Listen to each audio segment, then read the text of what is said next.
crimes that I will talk about in this material are terrifying. That's why viewer discretion is advised for this educational documentary. It's a shocking story that went unnoticed by the media, but it is a nightmare, almost unimaginable. The scale of the bestiality committed by the man with an innocent-looking face is so enormous. It's hard to express in words. It's difficult to understand that such a cruel thing was done by Young, only a 20-year-old from a small town in Poland, Nowy Dwór Gdański. Our expressions of immense sorrow and love go out to the family and friends of Paulina Pionka. She was only 23 years old.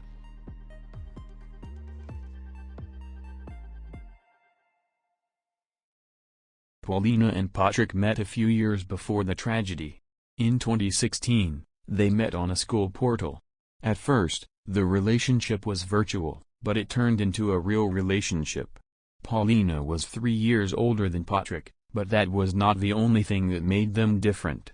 Patrick was introverted, had few friends, and was withdrawn, busy with his own affairs, and often disappeared alone in the forest. He was a good student, and even won a geography competition once. They both lived in Dworek Gdański, which is located exactly 40 kilometers from Gdansk. Paulina was born on January 18, 1997. She was the opposite of Patrick, empathetic, open, and cheerful. At the time of the tragedy, she was a student of English philology at the University of Gdansk. Their social accounts tell us a lot about their interests. They are the only sites available on any social media platform. On Patrick's profile, we can see saved photos related to occultism, but also Satanism. Allegedly, he also listened to heavy music. His favorite bands were Apocalyptica, Behemoth, and Marilyn Manson. On Paulina's account, we can also find things related to occultism, magic, but also inspiring pictures and psychology. At the beginning, Patrick often visited Paulina, and he met her parents, who mentioned those visits as normal and not alarming. It was also a time when Paulina took a dean's leave of absence from university. Coming here, he was a normal boy, as can be seen they were happy and went on walks together. Paulina planted vegetables with him in her garden, and he also helped plant some yews, which were planted last year. "Did you notice anything disturbing?" asked reporter. "No," said father. However, in their private relationship, the boy became increasingly possessive and controlling. At one point, Paulina distanced herself from her friends, and Patrick was informed of her every move. As she later told her friends, her boyfriend was doing everything to make the world revolve only around him. Paulina began to suffocate in this relationship, feeling constantly controlled by Patrick, who had become very jealous and considered her his property. He had great skill in manipulating Paulina. In addition, he constantly told her that she was worthless, thus lowering her self-worth. In the fall of 2019, the young woman decided to break free from the toxic relationship and ended her relationship with Patrick. However, the boy did not let her go. As is often the case with toxic people, he began to threaten the woman with suicide, inventing new dates and methods in which he would do it, thus forcing her to maintain a friendship. Actually, Paulina did not return to him, but the couple still kept in touch. Of course, in such cases, one of the parties usually hopes to overturn the relationship. Patrick tried to rebuild the woman's trust in him by playing the role of a great friend, and he somehow succeeded. She also started working as a promoter for one of the electronic industry companies and generally regained her confidence and started building relationships. Of course, Patrick was still in the background, even visiting her in February 2020. During their walks, for example in the forest, Patrick could cut frogs in half. As I mentioned earlier, the young man often went on solo trips to the forest, and the purpose of these trips was most likely different than just being with nature and could most likely concern animals. While his visit in February, Patrick rented a hotel room and met with Paulina. Most likely, if she hadn't informed her friend beforehand that her ex-boyfriend was visiting, she would have died then, in February. Patrick even told the young woman about it, stating that since her friend knows, he won't have time to kill her. Of course, Paulina took it all as a joke, another dark joke. She even later wrote a message to her friend saying, Patrick said he came to kill me with laughing emojis. In light of the events that would happen in 2 months, this situation looks completely different today. Despite everything, Paulina's friend advised her to end the relationship once and for all. And the young woman actually blocked Patrick.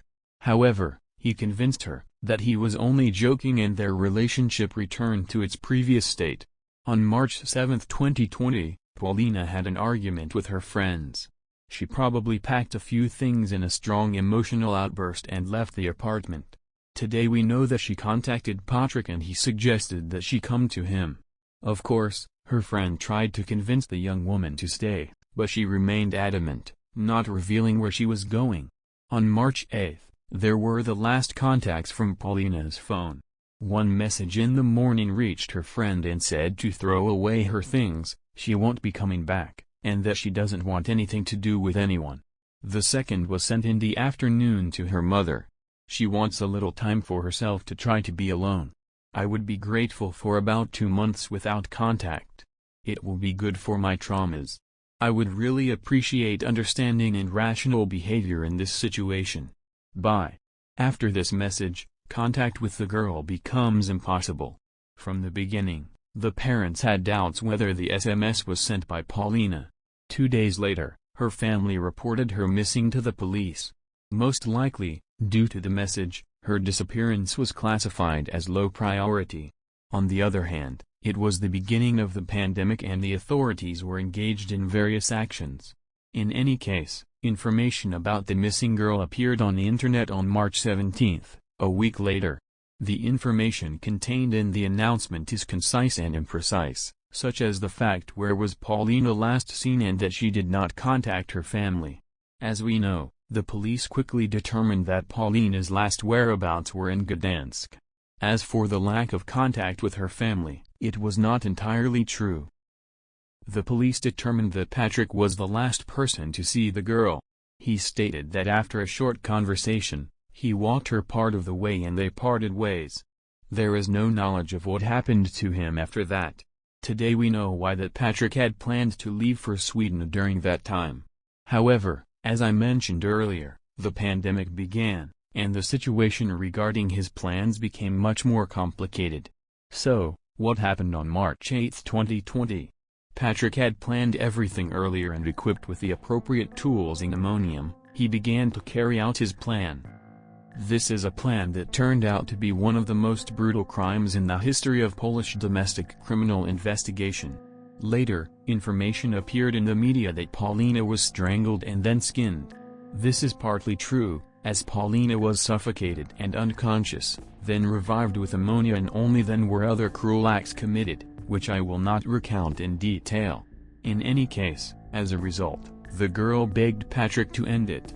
Later, the boy will take this as his defense, claiming that the girl herself asked for death. He forgot to add that in the face of such cruelty, anyone would beg.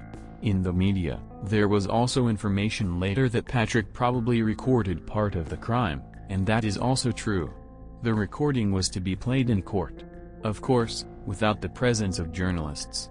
During its playback, the parents, who were auxiliary prosecutors and could not bear to watch, were also supposed to leave the courtroom. It was also reported that bags, with body parts, were hidden in forest dug up at intervals of 1 kilometer. Here too, it is partly true, as it did happen, but no one mentioned that they were hidden only several hours before they were found, on April 30, 2020.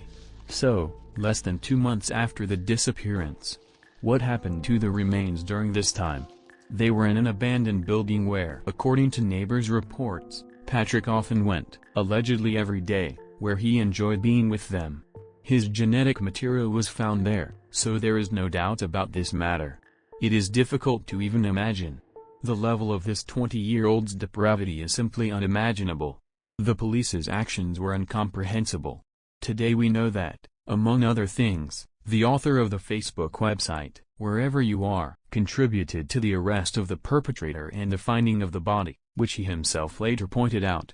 Here, I will quote a fragment of a post on the website, regarding this situation and the actions taken.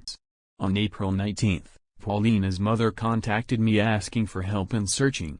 As always, when someone asks us for help, we create a post and search poster. Almost immediately, I began to receive information from Paulina's friends, screenshots, and messages. Among other things, a conversation between Paulina and her friend where Paulina writes about what happened in Warsaw when Patrick visited her in February. I began to investigate and dig into Patrick's personal life. I learned that he was good at school, but he had no friends because he preferred his own company. He collected white weapons. I found his profile on websites dedicated to cultism and cannibalism. I was shocked and immediately suspected that he was involved in the disappearance of Paulina.